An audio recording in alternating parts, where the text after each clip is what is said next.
Welcome to my channel. Today I will be reading from The Curse of the Doll. This story is absolutely terrifying, so get ready. This happened in the early 2000s.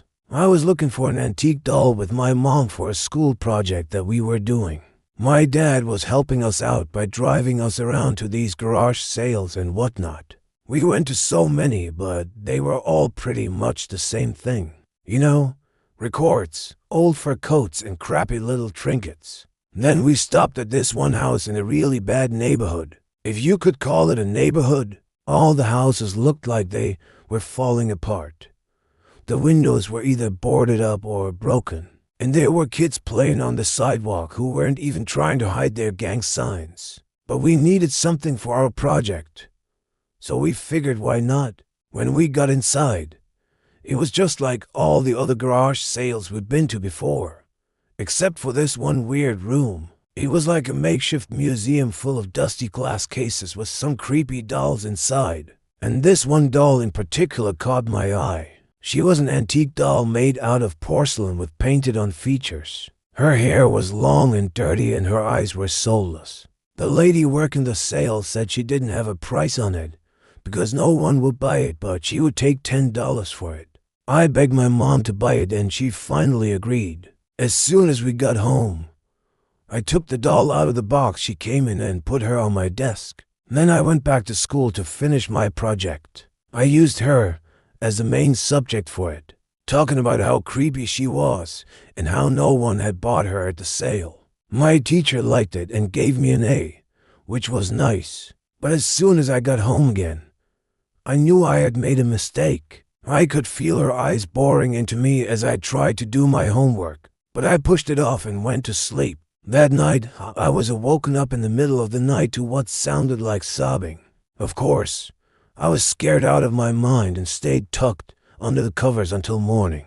But when I told my mom what I heard, she just laughed and said it was probably just a dream. I was glad when it was time to go back to school because I didn't want to spend another night alone in that room. When I got home from school that day, I noticed that the doll was sitting in a different position than I had left her in.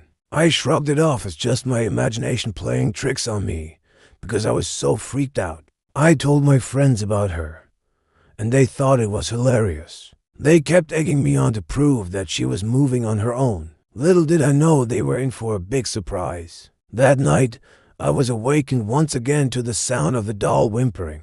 But this time I was too scared to stay in bed, so I got up and ran to the bathroom to hide. After a while, the crying stopped and I slowly made my way back to my room. That's when I heard her voice for the first time. She whispered urgently, "Clean me. Please clean me." I froze in my tracks. Was she talking to me? I wanted to run, but I couldn't move. Then she started to sob again, only louder this time. It sounded like she was in pain. The voice whispered again, "Please help me. Please clean me." I don't know why, but I felt compelled to do as she asked. I got into my bathroom and turned on the water to fill up the sink. Then I grabbed a washcloth and dipped it in and walked back to my room. When I got closer to the doll, I realized she wasn't actually moving.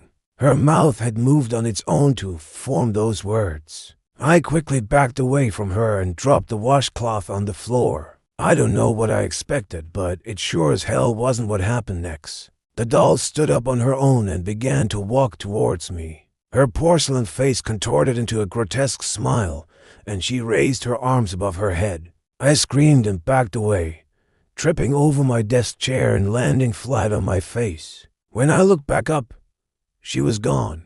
I spent the rest of the night hiding in my closet, too afraid to come out until morning.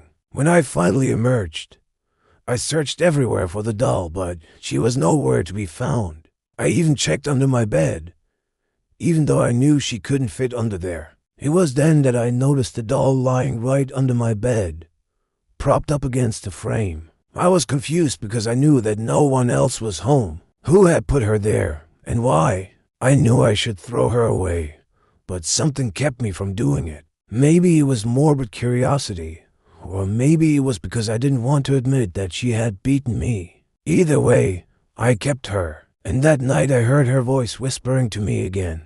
Only this time she was much clearer. You're mine now. You can never escape me. I haven't seen her since that night, but I know she's still here. Every night I hear her moving around in my room, getting closer and closer. Sometimes I swear she's just on the other side of my bed, but I can't see her. One night I woke up to what sounded like footsteps running down the hallway towards my room. I stayed perfectly still, holding my breath until I heard the door open. Then I peeked one eye open. Nothing. I waited a moment longer. Then I heard the bed behind me creak. I whipped my head around and saw the doll sitting where my blanket had been. But that's not all. There was blood all over her dress. I think she's trying to tell me something, but I don't know what. I don't know what to do. Please help me. Thank you for watching. If you enjoyed this story, please give it a thumbs up. Also, make sure to subscribe. If you want to hear more scary stories, I read scary stories every single day on this channel, so there's always fresh content being uploaded. If you have a scary story of your own, I would love to hear it. You can send it to the email provided below. You might even hear me reading your story on a future episode. Thanks again for watching, and I'll see you next time.